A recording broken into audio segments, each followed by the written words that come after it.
ইরানের পরমাণু স্থাপনায় স্যাটেলাইটে ধরা পড়ল হামলার চিহ্ন। একই সময় ভূমিকম্প। মধ্যপ্রাচ্যে যখন আগুন জ্বলছে ঠিক তখনই একের পর এক ছবি ভেসে উঠছে মহাকাশ থেকে। বাণিজ্যিক স্যাটেলাইটে ধরা পড়া নতুন ছবি ঘিরে আন্তর্জাতিক মহলে চাঞ্চল্য তৈরি হয়েছে। দাবি করা হচ্ছে ইরানের অন্যতম গুরুত্বপূর্ণ পরমাণু স্থাপনা নার্জে নতুন করে হামলার চিহ্ন মিলেছে। একই সময় দক্ষিণ ইরানে 4.3 মাত্রার ভূমিকম্প আর আমেরিকার নেভাদায় গোপন পরমাণু পরীক্ষা ক্ষেত্রের কাছে রহস্যময় কম্পন, সব মিলিয়ে পরিস্থিতি যেন আরও জটিল হয়ে উঠেছে। ভূমিকম্পের কেন্দ্রস্থল ইরানের গেরাস অঞ্চল। 4.3 মাত্রার ভূমিকম্প বলে জানা যাচ্ছে। উল্লেখ্য, এই অঞ্চলে ইরানের মিসাইল লঞ্চ ফ্যাসিলিটি এবং মিসাইল সিটি রয়েছে, যেখান থেকে মূলত ইরান মিসাইল হামলাগুলো চালাচ্ছে। এই গেরাস অঞ্চলটি ফার্স প্রদেশের অন্তর্গত। স্বাধীন নীতি গবেষণা সংস্থা institute for science and international security সোমবার জানায়, তারা যে স্যাটেলাইট ছবি পর্যালোচনা করেছে তাতে ইরানের নাটাঞ্জ পরমাণু কমপ্লেক্সে অন্তত 2টি আঘাতের চিহ্ন দেখা যাচ্ছে। ছবিগুলি তৈরি করেছে কলোরাডো ভিত্তিক বাণিজ্যিক সংস্থা বিশেষজ্ঞরা এবং তারা দাবি করছেন এই আঘাতগুলো সরাসরি ভূগর্ভস্থ ইউরেনিয়াম সমৃদ্ধকরণ কেন্দ্রের প্রবেশপথে হয়েছে। উল্লেখ্য, গত জুন মাসে এই একই স্থাপনায় আমেরিকার হামলার অভিযোগ উঠেছিল।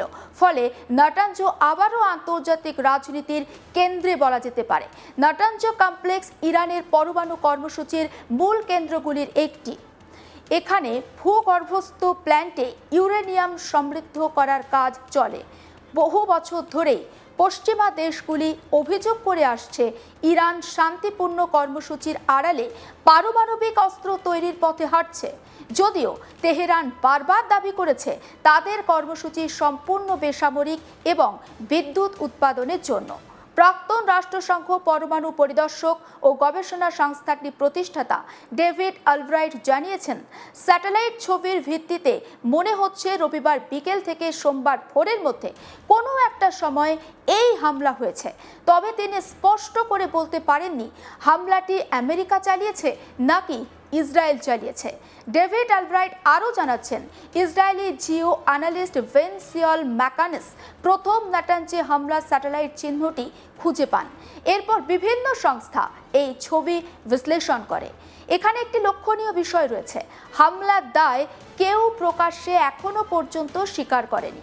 কিন্তু আমেরিকা ও ইসরায়েল যৌথভাবে ইরানের বিরুদ্ধে যে বিমান অভিযান শুরু করেছে তার প্রেক্ষাপটে এই হামলাকে বিচ্ছিন্ন ঘটনা হিসাবে দেখা যাচ্ছে না। গত শনিবার ভোরে আমেরিকা ও ইসরায়েল ইরানের বিরুদ্ধে সমন্বিত বিমান অভিযান শুরু করে। তারপর থেকেই পাল্টা হামলা, ক্ষেপণাস্ত্র আঘাত এবং আঞ্চলিক উত্তেজনা ছড়িয়ে পড়ে গোটা মধ্যপ্রাচ্যে। রবিবার ইরানের সর্বোচ্চ নেতা আয়াতুল্লাহ আলী খামেনি হত্যার খবর পরিস্থিতিকে আরও জটিল করে তোলে। একের পর এক সামরিক এবং কৌশলগত স্থাপনায় হামলা, বেসামরিক প্রাণহানি, আকাশপথ বন্ধ হয়ে যাওয়া, সব মিলিয়ে পরিস্থিতি যুদ্ধের রূপ নেয়। এই প্রেক্ষাপটে নাটাঞ্জে নতুন হামলার চিহ্ন আন্তর্জাতিক রাজনীতিতে একটা গভীর তাৎপর্য বহন করছে। এই উত্তেজনার মধ্যেই মঙ্গলবার দক্ষিণ ইরানের গেরাস শহরের কাছে 4.3 মাত্রার ভূমিকম্প আঘাত হানে। আমেরিকান ভূতাত্ত্বিক সংস্থা মার্কিন যুক্তরাষ্ট্রের ভূতাত্ত্বিক জরিপ জানায়, ভূমিকম্পটি প্রায় 10 কিলোমিটার গভীরে উৎপন্ন হয়েছে। এই ধরনের অগভীর কম্পন এই অঞ্চলে অস্বাভাবিক নয়, কারণ ইরান ভূমিকম্প প্রবণ দেশ। তবে সময়কাল নিয়ে প্রশ্ন উঠছে, যুদ্ধের মাঝে ভূমিকম্প একে নিছক প্রাকৃতিক টেকটনিক নড়াচড়া নাকি সামরিক কার্যকলাপের সঙ্গে কোনো যোগ রয়েছে? বিশেষজ্ঞদের একাংশ এ বিষয়ে বলছেন 4.3 মাত্রার ভূমিকম্প এই অঞ্চলে একটা স্বাভাবিক ঘটনা, কিন্তু অন্যরা মনে করছেন ভূগর্ভস্থ বিস্ফোরণ অনেক সময় ভূমিকম্পের মতো সিসমিক সিগন্যাল তৈরি করতে পারে। একটি আন্তর্জাতিক সংবাদ সংস্থা জানাচ্ছে যে স্যাটেলাইট ছবি পর্যালোচনা করেছে, তাতে দেখা গিয়েছে যুদ্ধ শুরু হওয়ার আগে 2 পরমাণু স্থাপনায় সীমিত কার্যকলাপ চলছিল। বিশ্লেষকদের মতে জুন মাসের মার্কিন হামলার পর ইরান হয়তো ক্ষয়ক্ষতি খতিয়ে দেখছিল এবং বাকি সম্পদ পুনরুদ্ধারের চেষ্টা চলছিল। যদি তাই হয়ে থাকে তবে নতুন হামলা সেই পুনর্গঠন প্রক্রিয়াকে অনেকটা ধাক্কা দিতে পারে। এই আন্তর্জাতিক উত্তেজনার মাঝেই আমেরিকার নেভাদা অঙ্গরাজ্যে একের পর এক ভূমিকম্প ধরা পড়েছে। আমেরিকার সংস্থা মার্কিন যুক্তরাষ্ট্রের ভূতাত্ত্বিক জরিপ জানিয়েছে টেনোপাহস স্টেট রেঞ্জের কাছে অন্তত 16টি মাঝারি মাত্রার কম্পন অনুভূত হয়েছে, যেগুলোর প্রত্যেকটির মাত্রা 2.5-এর বেশি ছিল। টেনোপাহস স্টেট রেঞ্জ, যা অনেকের কাছে এরিয়া 52 নামে পরিচিত, অবস্থিত বিশাল নেভাদা পরীক্ষা এবং প্রশিক্ষণ পরিসরের মধ্যে। এর কাছেই রয়েছে বিখ্যাত এরিয়া 51। এই পুরো অঞ্চল বহু বছর ধরে গোপন সামরিক এবং পরমাণু পরীক্ষার জন্য পরিচিত। গত এক সপ্তাহে টেনোপাহের 50 মাইল ব্যাসার্ধে 100-রও বেশি ক্ষুদ্র সিসমিক ইভেন্ট নথিভুক্ত হয়েছে।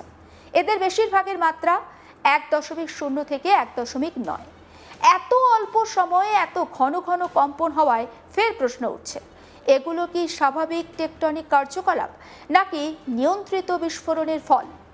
একটি ব্রিটিশ সংবাদ মাধ্যম জানাচ্ছে রবিবার সকাল 11:37 সবচেয়ে শক্তিশালী 4.3 মাত্রার কম্পনটি নেভাদার মরুভূমির এক প্রত্যন্ত এলাকায় ধরা পড়ে, যা টেনোপাহ থেকে প্রায় 48 মাইল দূরে। ওয়াশিংটন আনুষ্ঠানিকভাবে কোনো নতুন পারমাণবিক পরীক্ষার কথা ঘোষণা করেনি, ফলে এগুলি হয়তো প্রাকৃতিক ভূমিকম্পের একটা দীর্ঘায়িত ধারা। নেভাদা ভূমিকম্প প্রবণ অঞ্চল, সেটা আপনাদেরকে আগেই জানিয়েছি, বা এই অঞ্চল ভূমিকম্প প্রবণ বলে পরিচিত। তবে প্রশ্ন উঠেছে সময়টা নিয়ে। যখন আমেরিকা ইরানের পরমাণু কর্মসূচি ঠেকাতে সরাসরি সামরিক অভিযান চালাচ্ছে, তখন নিজ দেশে গোপন পরীক্ষার অভিযোগ উঠলে তা আন্তর্জাতিক রাজনীতিতে তো একটা বড় প্রভাব ফেলতেই পারে। বিশ্লেষকরা বলছেন, যদি সত্যিই নাটানজে নতুন হামলা হয়ে থাকে তবে তার লক্ষ্য অন্তত স্পষ্ট: ইরানের ইউরেনিয়াম সমৃদ্ধকরণ ক্ষমতা ভেঙে দেওয়া।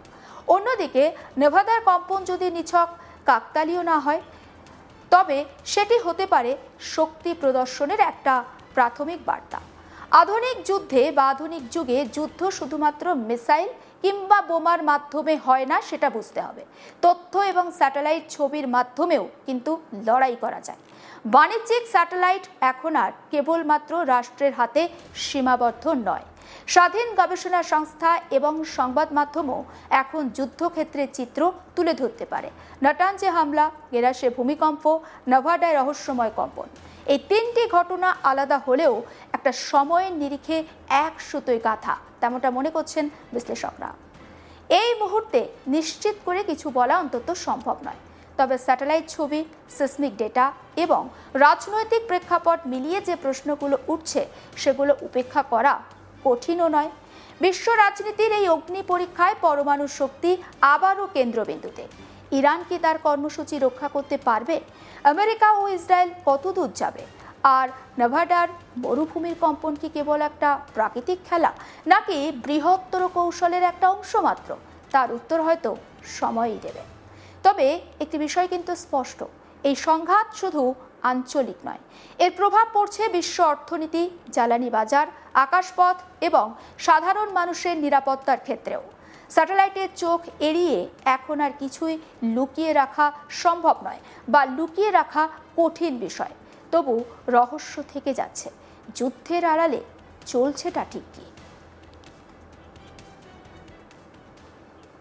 অন্যান্য সমস্ত আপডেটের জন্য নজর রাখুন আজ তাক বাংলায়, আর অবশ্যই সাবস্ক্রাইব করুন।